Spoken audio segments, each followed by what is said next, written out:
Bismillahirrahmanirrahim. Assalamualaikum warahmatullahi wabarakatuh. Apa kabar anak-anak? Semoga kita semua tetap dalam lindungan Allah Subhanahu wa taala, tetap sehat walafiat. Baik, sebelum kita memulai pelajaran pada hari ini, marilah kita membaca basmalah bersama-sama. Bismillahirrahmanirrahim. Baik. Jangan lupa absennya. Kemudian di sini saya akan menjelaskan tentang materi selanjutnya, yaitu bab 5 tentang kurban dan akikah. Baik, yang pertama adalah kurban. Menurut bahasa, kurban berasal dari kuruba, berarti dekat. Sedang menurut syariat, kurban berarti hewan yang disembelih dengan niat beribadah untuk mendekatkan diri kepada Allah Subhanahu wa taala. Kemudian di sini hukum kurban. Berkurban merupakan ibadah yang disyariatkan bagi keluarga muslim yang mampu. Ada di surat Al-Kautsar, "Inna a'tainakal kautsar fasholli lirabbika wanhar inna syani'aka huwal abtar."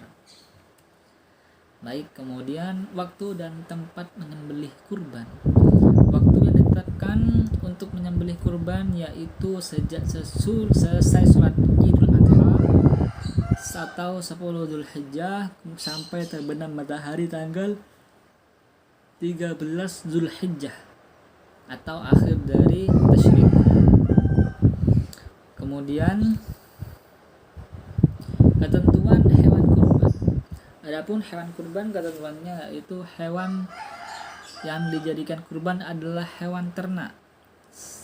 Kemudian hewan macam-macamnya adalah unta, sapi, kerbau, kambing, atau domba. Adapun hewan-hewan tersebut yang dapat dijadikan sebagai kurban yaitu dengan syarat telah cukup umur, kemudian tidak cacat, misalnya pincang atau sangat kurus ataupun hewan itu sakit. Kemudian sunnah dalam menyembelih.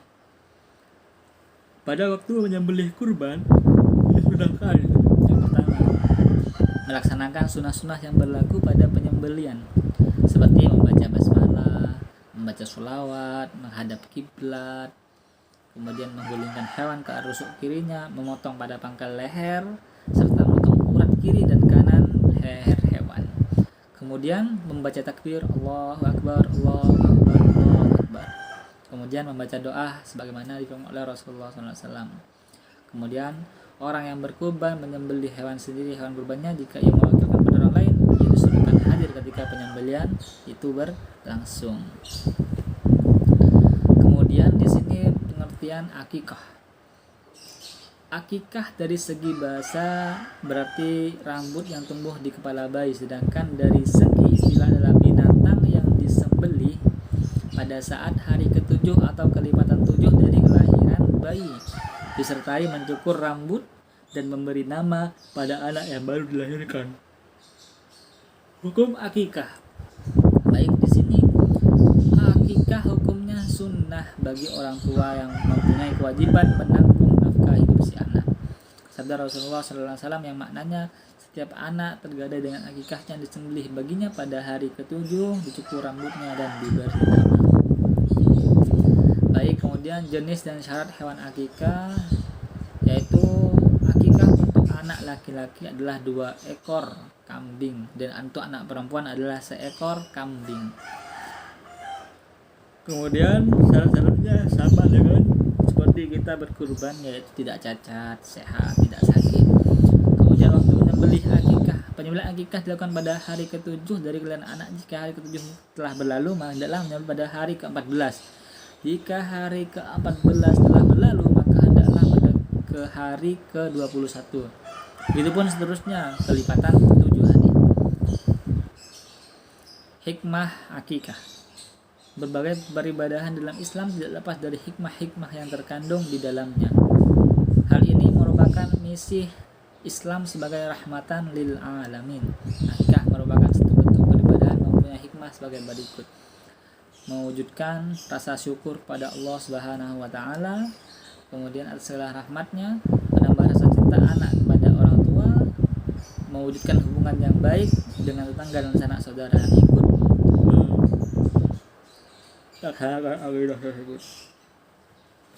baik. Mungkin itu saja penjelasan saya tentang materi kita pada hari ini, tentang membahas tentang kurban dan akikah. Untuk tugasnya nomor kita silahkan dikumpulkan pada nomor WhatsApp yang sudah ada di PowerPoint. Kemudian terima kasih, syukron, wa'afanikum, Allahu wa'afiq ila aqwamit thoriq. Assalamualaikum warahmatullahi wabarakatuh.